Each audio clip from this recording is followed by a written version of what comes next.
Assalamualaikum warahmatullahi wabarakatuh.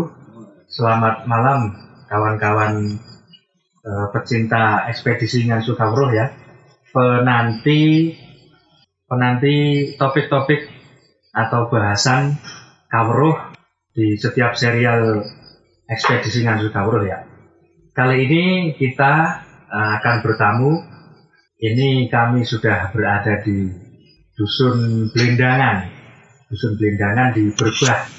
Nah, ini kita bertamu dan akan Ngansu Kawruh menimba pengetahuan dari Kiai Muda Miftahur Rizal. Jadi Kiai Anom Miftahur Rizal. Ini saya yang ngasih gelar nih. Jadi kita akan belajar kepada beliau yaitu mengenai sisik melek atau kisi-kisi dan mungkin nanti sejarah pendek tentang Ratibul Haddad dan juga Tarekat Haddadiyah. Ini karena jarang dibahas ya, terutama pengetahuan tentang hubungan Tarekat Haddadiyah dengan zikir wirid Ratibul Haddad. Baik, kita mulai, kita sapa.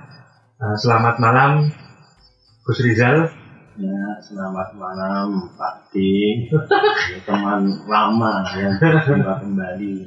Ya, postur yang sedikit berbeda kita. Kena COVID soalnya, jadi makan minumnya harus banyak. Baik, ini kawan-kawan ingin sedikit ya mengetahui tentang seluk-beluk atau juga kisi-kisi tentang Ratibul Haddad dan hubungannya dengan Tarekat Haddadiyah. Jadi kami pendengar ingin mendengarkan tentang uraian-uraian tersebut. Adapun mengenai Ratib Al-Haddad kan beberapa teman-teman sudah, terutama yang di dunia bergelut di dunia tarbiyah, pendidikan Islam itu sudah banyak yang tahu. Akan tetapi hubungannya dengan Tarekat Haddadiyah itu bagaimana, terutama di Jawa, ini sangat minim sekali pengetahuan ke sana. Mohon ini dijelaskan sedikit tentang itu. Terima kasih.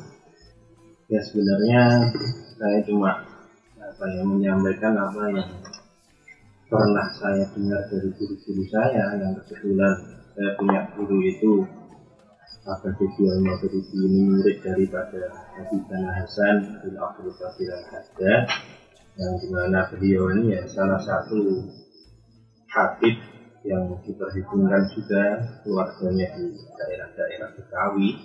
Yang Habib Abdul Qadir ini, ayah daripada Habib Hasan Al-Haddad ini, teman berjuangnya Habib Ali Bintang. Nah, saya dengar dari guru-guru saya itu bahwa Haddadiyah itu termasuk salah satu tarekat yang kemudian tanpa ada baiat. Jadi lakunya itu ya sebenarnya mirip lah, bahkan bisa dikatakan sama dengan Alawiyin itu. Dan tarekat Alawiyin itu kan dibangun atas 5 pilar sana. Dan yang jadi ciri khas itu kan adalah Ratibul Haddad tersebut. Dan juga Wirdul Latif sebagai salah satu karya juga dari Imamul Haddad. Jadi orang yang pegang Haddadiyah itu ya mendawamkan secara istiqomah Ratibul Haddad dan juga Wirdul Latif ini, karena Haddad nanti dipakainya ba'dal maghrib atau ba'dal isya, sementara Wirdul Latif itu dipakainya pagi sama sore. Artinya itu tanpa baiat berarti semua orang bisa untuk mengamalkannya. Iya, bisa. Karena ada juga yang mengatakan bahwa Ratibul Haddad ini sudah ijazah am. Tapi kan alangkah baiknya juga ketika mengamalkan satu wirid, satu ratib itu kan ada jenjang keguruan yang lebih teratur, itu kan lebih bisa dipertanggungjawabkan.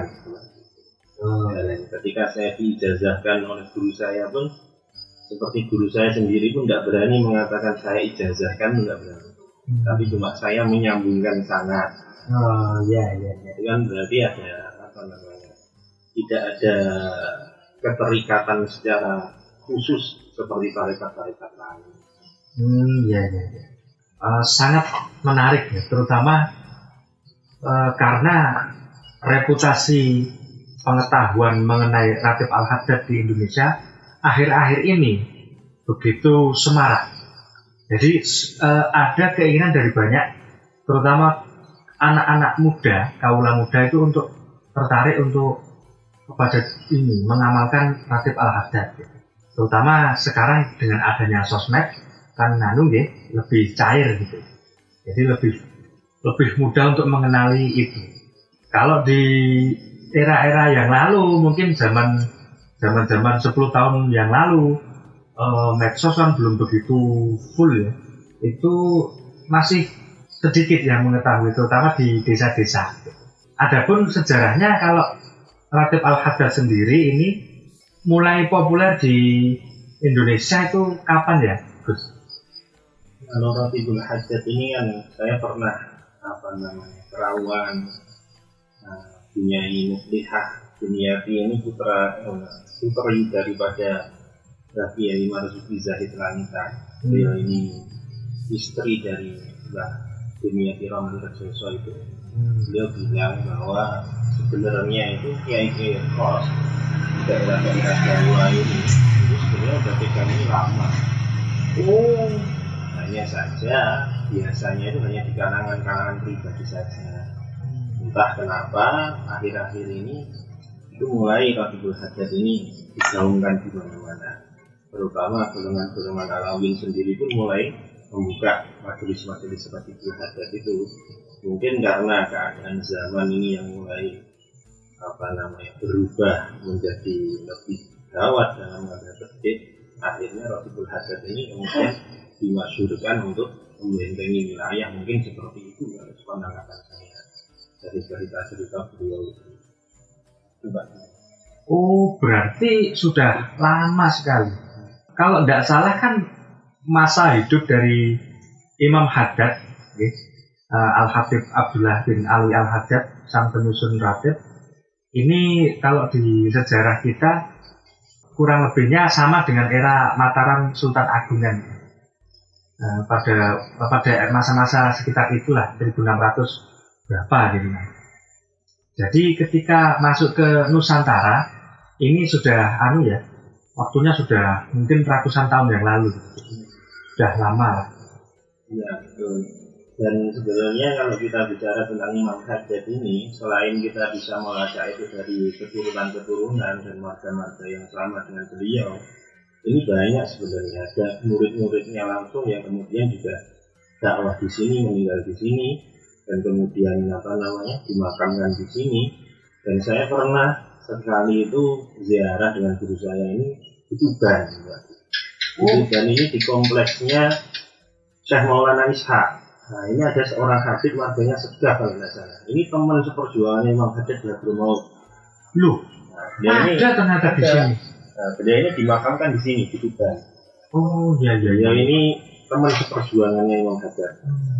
Kemudian dia dakwah ke Indonesia ini cuma mau cari makamnya Maulana Ishaq ceritanya. Dan kemudian dia menemukan beberapa titik itu yang diyakini sebagai makamnya Maulana Ishaq. Dan terakhir yang memang betul-betul beliau anggap itu makam Maulana Ishaq itu di Tuban ini. Kemudian beliau meninggal di situ dan di Sarek ini juga berdampingan dengan Maulana Ishaq itu Tuban. Berarti lama itu 1600-an gitu ya? Iya, sampai sekian. Iya.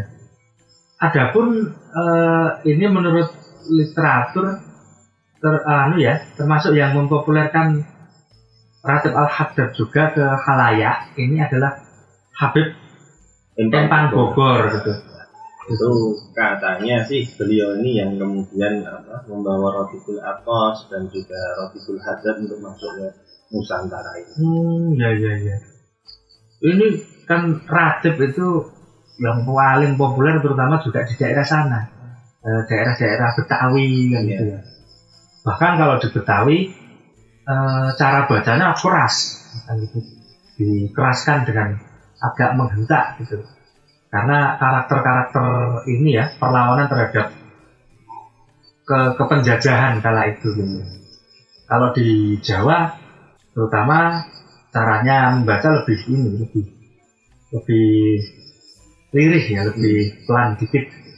Kalau di Betawi kan sambil teriak kadang-kadang. Saya juga pernah mendengar sejarah bahwa ratib ini mungkin sama dengan tradisi ratib-ratib yang lain, yaitu digunakan sebagai penyemangat para pejuang untuk berperang kala itu. Terutama yang kondang kan di era perang di kemerdekaan Indonesia. Jadi sebelum para pejuang perang ini mengadakan majelis, berkumpul berdoa, terus kemudian mewirid, mendawamkan ratib al-Haddad. Yang saya ketahui lagi mungkin sama ya mungkin di Sumatera juga setipe dengan mau perang itu ratib saman yang baca dari tarekat Samaniyah misalkan. Sedangkan kalau di Jogja sendiri ini bagaimana ini Gus di Jogja kan? Mungkin banyak atau berapa di mana gitu? Kalau di Jogja ini mulai tumbuh sebenarnya. Sejak saya kecil sebenarnya itu saya sering baca sama kakek saya itu ke majelisnya para habaib itu.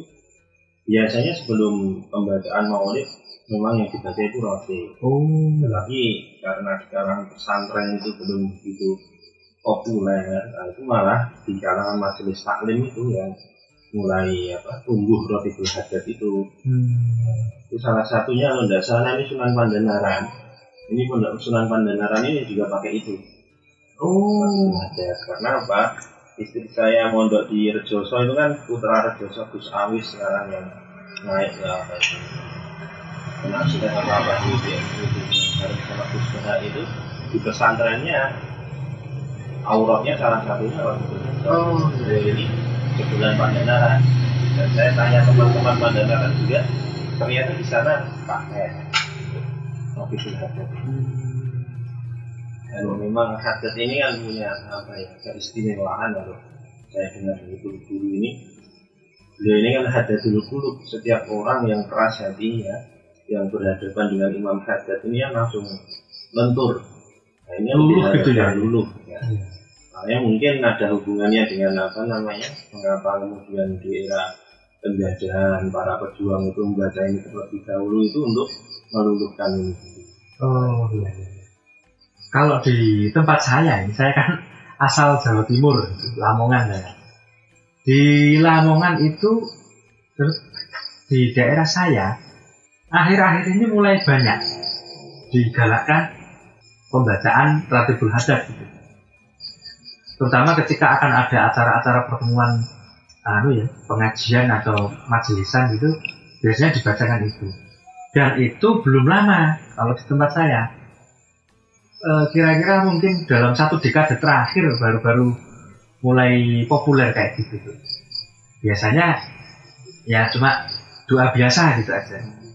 Jadi ini makanya saya melihat ada suatu perubahan serius dalam bidang amaliyat, dan itu seluruh Indonesia gitu. Menjadi begitu populer ratib itu, baik ratib al-Haddad, ratib Atos dan Idrus dan ratib-ratib lain mulai populer. Banyak yang mengijazahkan kemana-mana gitu sekarang. Jadi kiai-kiai, ustaz-ustaz, habaib mulai mengijazahkan untuk dibaca baik secara sendiri-sendiri maupun berjamaah. Berarti ini yang saya waktu masuk Jogja itu memang sudah lama nih berarti. Ya sudah lama waktu masuk Jogja itu sebenarnya. Hanya saja itu tadi mulai menjamur itu memang semenjak ya beriringan dengan golongan Alawiyyin naik itu juga kemudian waktu ini mulai dan yang Yang menarik itu, kalau kata guru saya itu bahwa Khatib hajat ini paling cepat katanya. Oh, Maksudnya paling cepat itu apa? Jadi dibandingkan, bukan kita membandingkan ya, tetapi kalau dilihat dari majelis-majelis yang pakai Rabiul Aqos dengan majelis-majelis yang pakai Rabiul Hajat, ini yang masyhur pasti yang pakai hajat. oh, iya. Dan hajat ini punya keistimewaan juga ketika dia dibaca itu menurut guru-guru ini akan menumbuhkan majelis-majelis lain. Wah, Jadi untuk iya. menaikkan ini cepat hajat itu. Iya. Oh, ya begitu. Berdasarkan pengalaman juga banyak ya. Saya sendiri punya pengalaman yang cukup ajaib, terutama ketika mengamalkan zikir wirid Ratib Al-Haddad. Itu yang pernah saya ceritakan. Di kampung saya kan kemalingan terus kalau tiap Ramadan itu sampai jengkel kan. Akhirnya dibentuklah suatu gugus tugas penjagaan ketika taraweh gitu, ketika taraweh. Makanya kemudian banyak per RT dijaga oleh masing-masing grup jaga. Misal satu grup itu terdiri dari 10 orang jaga. Dan itu saya juga meniatkan bahwa wah ini saya baca Ratib Al-Haddad terutama itu kan ketika Ratibku dibaca itu kata Imam Haddad gitu, ketika Ratibku dibaca itu akan mengamankan seisi negeri kan gitu. Bahkan sampai 40 rumah di sekitar yang dibacakan Ratib itu ikut dijaga. Nah, saya kemudian sekaligus meniatkan membaca itu untuk memohon penjagaan perlindungan terhadap segala bentuk hal-hal yang buruk. Ternyata tidak lama dari itu, di pertengahan Ramadan, ada sekelompok kawanan maling di kampung saya itu ketangkap semuanya. Bahkan sesindikat-sindikatnya ditangkap. Dan hasil jarahannya luar biasa. Wah, itu barang-barang apapun habis. Bahkan hasil sawah itu, hasil bumi, belum sempat panen aja udah dipanen duluan oleh mereka. Malam-malam ketika semua orang sibuk ibadah taraweh. Nah, itu salah satu yang saya alami sendiri. Dan beberapa kawan saya juga mengalami suatu anugerah tertentu dari mengamalkan Ratib Al-Haddad. Memang itu kan terkait garansi dari sang penyusun sendiri itu bagaimana Gus? Jadi memang Imam Haddad ini yang dari kecil memang potongannya potongan mahal ini. Kita bisa bayangin juga di usia berapa itu, 4 tahun atau berapa, beliau ini sudah mengalami kebutaan secara goib. Kemudian di usia 7 tahun itu beliau sudah hafal Quran. Dan di manaqibnya itu kan setiap hari beliau ini menunaikan sholat duha ini sampai 200 rakaat. Nah itu kalau enggak potongan wali dari kecil itu enggak mungkin. Ya. Dan beliau ini juga salah satu lagi, satu-satunya pemegang penggak wali kutub yang paling lama. Beliau ini sampai 60 tahun sekian beliau pegang itu. Dan ada yang menarik cerita juga itu dari Habib Quraish Baharun. Habib Quraish Baharun ini pernah cerita. Jadi ada satu keluarga, kalau tidak salah di daerah Uganda, Afrika. Oh iya. Di sana itu baru perang saudara kata beliau itu. Kemudian ada satu keluarga itu ketakutan. Satu keluarga ini tidak berani keluar dari rumahnya karena memang sedang terjadi perang. Kemudian beliau ini satu keluarga rutin baca Ratibul Haddad. Tidak lama ada mobil datang. Kemudian bahasa Jawa ini ngawi-ngawi. Ngawi-ngawi. Sini kalian masuk ke mobil saya. Tuh kamu siapa? Pokoknya kalian masuk aja dulu. Akhirnya satu keluarga masuk, kemudian dibawalah ke perbatasan negara itu. Kemudian si pengemudi mobil ini bilang, silahkan kalian turun, keluar dari Uganda dulu untuk sementara waktu. Nanti kalau sudah aman, silahkan kalian kembali lagi. Kamu ini siapa? Tidak pernah kenal kami sekeluarga. Tapi kok kamu ini mau menyelamatkan kami. Aku adalah orang yang rotibnya setiap maghrib kalian baca. Wah, Imam Haddad yang menyopir mobil. wah. Nah itu istimewanya. Dan kita juga punya pengalaman juga sama ini Pak Agus namanya. Agus ini belum lama baca rotib, tetapi beliau cerita sama saya itu bahwa beliau ini bermimpi didatangi seseorang yang memakai imamah putih, bawa sorban putih, jubah putih, diam saja, kemudian perawaannya buta katanya. Dan ketika diajak salaman tidak mau, ketika Pak Agus ini baca syahadat, baru kemudian beliau ini memeluk Pak Agus. Nah, ini cerita yang baru-baru saja. Yang kemarin-kemarin yang seperti itu ya memang ada yang baru aja. Ada yang menyaksikan sendiri bagaimana kekeramatannya Imam Haddad itu. Memang salah satu juga kan yang menjadi keistimewaan Rotibul Haddad ini yang jaminan untuk mati secara husnul khotimah. Wah, luar biasa. Iya, dan begitu banyak, bahkan di luar podcast ini itu kan banyak yang juga cerita tentang pengalaman-pengalaman mereka yang mengamalkan Ratib Al-Haddad itu yang mulai dari diberi keselamatan dari bencana, mulai yang hidupnya tambah baik dan lain-lain gitu. Sampai yang paling banyak itu juga cerita mengenai orang yang dulunya keras, yang dulunya mungkin bergelut di dunia premanisme gitu, ketika masuk dan mengamalkan atau bahkan mendengar di majelis Ratib Al-Haddad itu terus kemudian luluh gitu. Mengenai itu juga apakah terkait dengan susunan wirid-wirid yang ada di Ratibnya ya? Kalau menurutnya Habib Lutfi bin Yahya itu kan Imam Haddad ini termasuk salah satu ulama yang pandai untuk meramu wirid-wirid itu Pak Di. Yang tadinya wirid ini harusnya keras wibawanya, kemudian digabung-gabungkan, itu kan menjadi sebuah resep yang istimewa untuk kemudian meluluhkan hati orang-orang ini. Dan yang unik juga, sepengalaman saya itu keliling di majelis-majelis yang kemudian memegang Rotibul Haddad ini memang kebanyakan itu preman tobat. Ini keistimewaannya Imam Haddad ini. Oh iya. Itu mungkin kita ini termasuk golongan preman yang sedang tobat. Saya jadi ingat kejadian-kejadian di tahun-tahun yang lalu ya.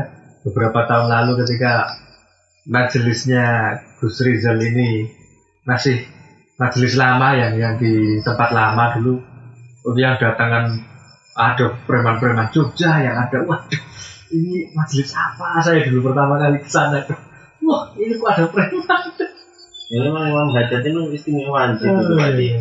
Kalau itu dulu awal-awal memang berat Imam Haddad perjuangannya itu. Bahkan dikatakan ada satu kisah itu beliau ini cuma punya murid berapa, 2 atau berapa? 2? Iya, itu tidak mau orang-orang nengok Imam Haddad. Bahkan untuk melihat Imam Haddad itu tidak mau. Kemudian murid-muridnya ini pada bicara, ngobrol masing-masing. Gimana ini? Kita punya guru tapi tidak ada yang mau dekat katanya.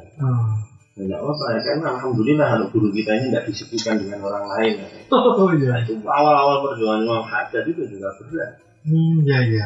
Sampai pernah dites itu, kisahnya masyhur itu, ketika ada seseorang yang kemudian meragukan kealimannya Imam Haddad itu kan, kemudian apa iya seorang yang buta ini mempunyai keilmuan yang istimewa. Akhirnya orang ini datang ke majelisnya Imam Haddad, duduk di belakang. Kebiasaan di sana itu kan disuguhkan kopi itu, di majelis-majelis itu. Nah, Imam Haddad dari depan dengan mata yang buta, kita bisa bayangkan itu, ketika orang ini mau minum kopi, Imam Haddad bilang, teriak, jangan diminum, itu ada lalat yang jatuh di kopi kamu. Ternyata dilihat betul. Jadinya orang ini percaya bahwa Imam Haddad ini mempunyai keilmuan yang luar biasa.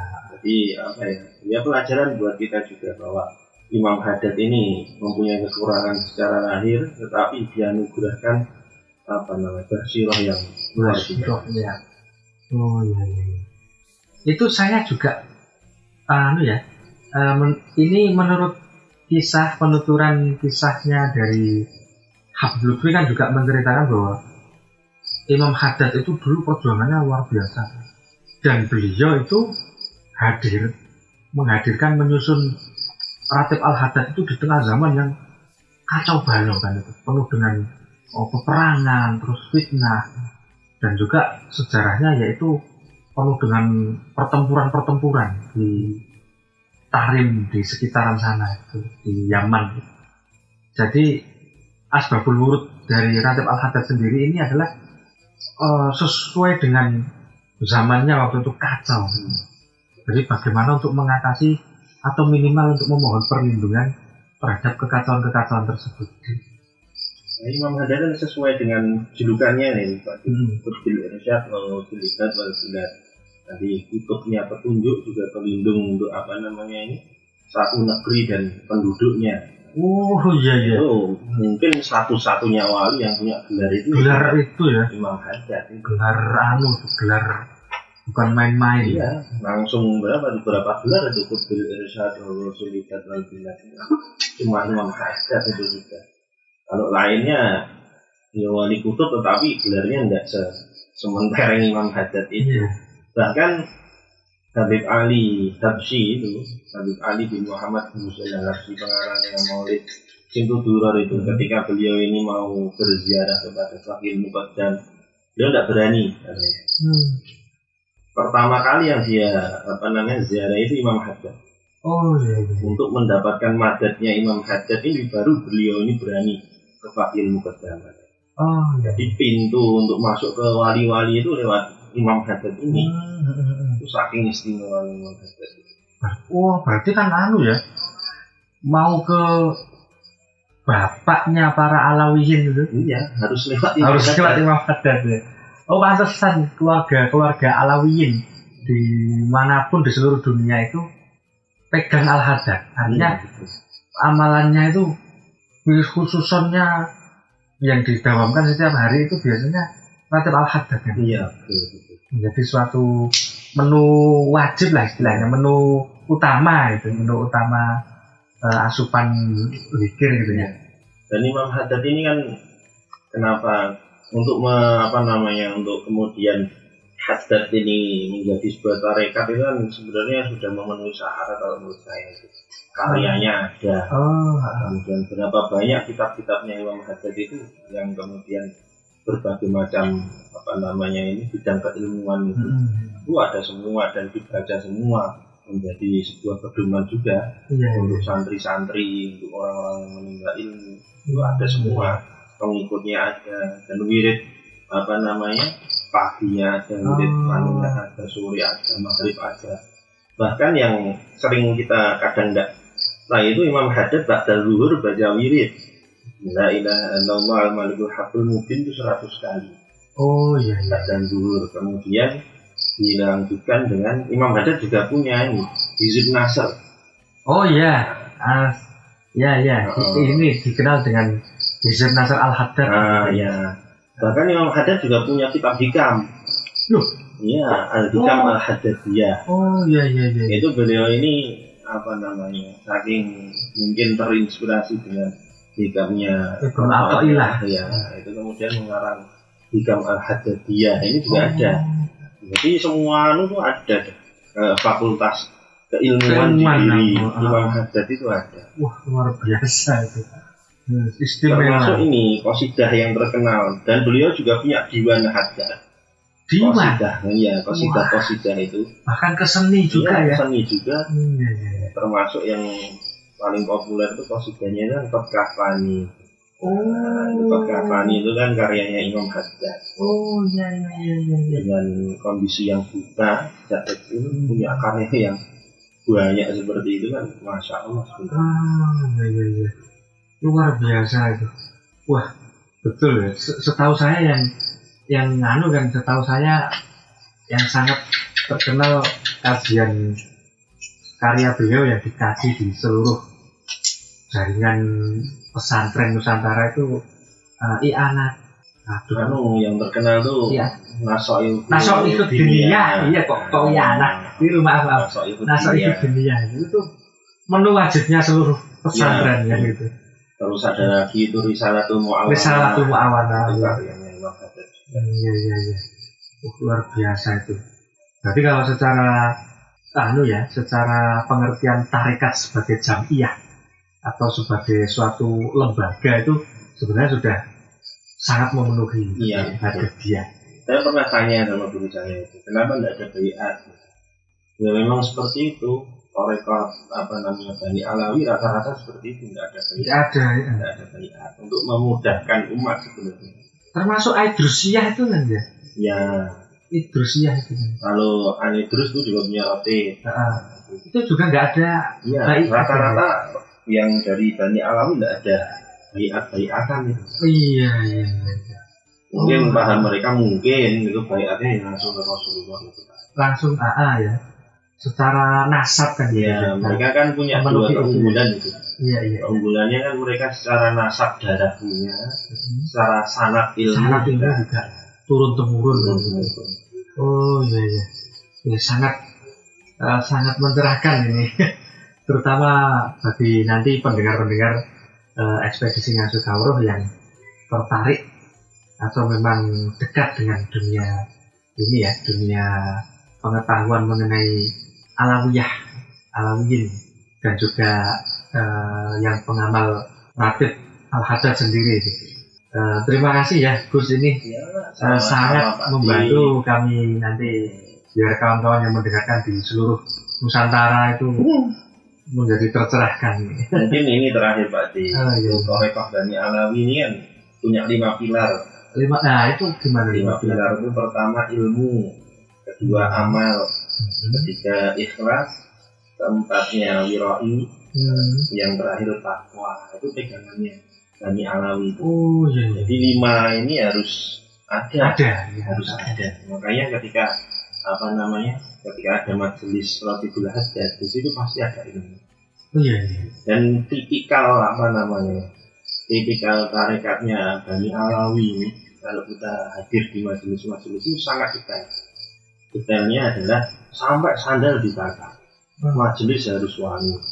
Kemudian kalau bisa pakai putih-putih. Karena apa? Supaya sir ini berbeda dengan lain. Jadi sampai hal yang sedetail itu pun dijaga. Sebagai bentuk itu tadi pengamalan dari ilmu dan kehati-hatian, bentuk ketakwaan juga. Itu keistimewaannya.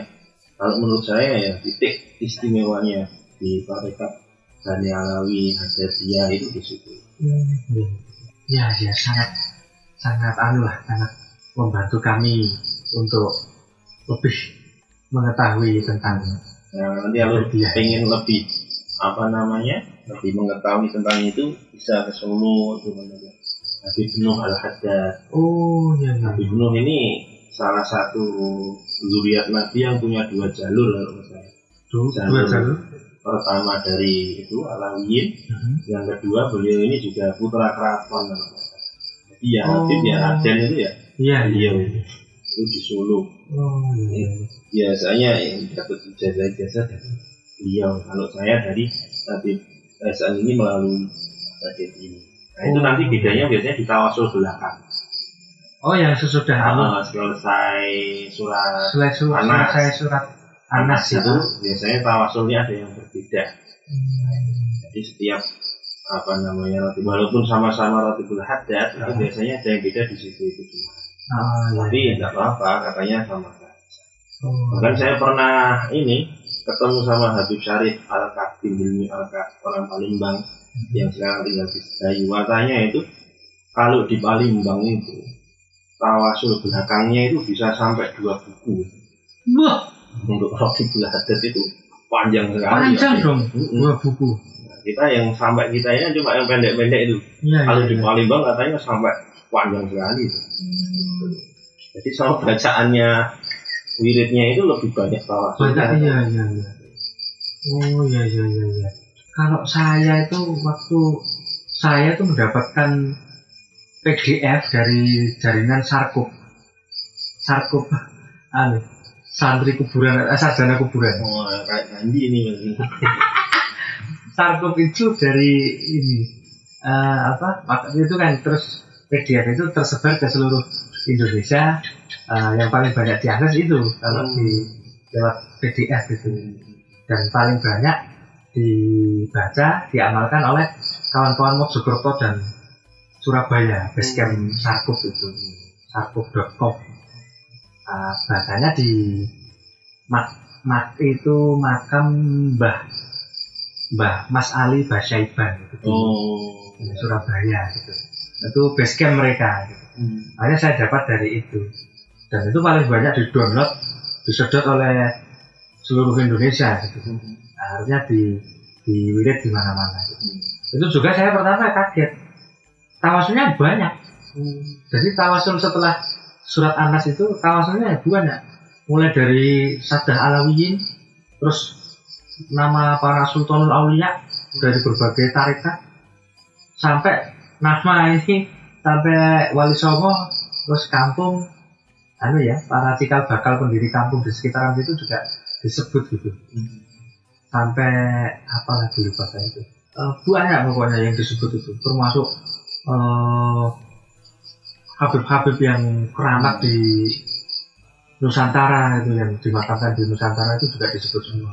Habib luar Batang, terus Habib mana itu luar Batang, lupa sampai lupa saya karena saking banyaknya gitu. Dan itu setelah tawasul kurang lebihnya ya sama gitu. Walaupun di banyak, saya juga melihat di banyak masing-masing majelis biasanya ada tambahan-tambahan wirid-wirid tersendiri ya di belakang itu. Kalau di khas Asem Bagus misal di situ Bondo, di pondok pesantrennya Kiai As'ad, itu di belakangnya kalau tidak salah ditambahi sholawat itu. Ya Rabbi sholli ala Muhammad sampai seterusnya itu. Di masing-masing ada anunya ya. Di majelisnya Gus Rizal sendiri saya dulu waktu ikut ada Asmaul Husna kalau tidak salah di belakangnya ya. Ya, terima kasih. Ya, sama-sama Pak Di. Saya ucapkan terima kasih, dan juga kepada pemirsa pendengar setia Ekspedisi Ngasuh Kawruh.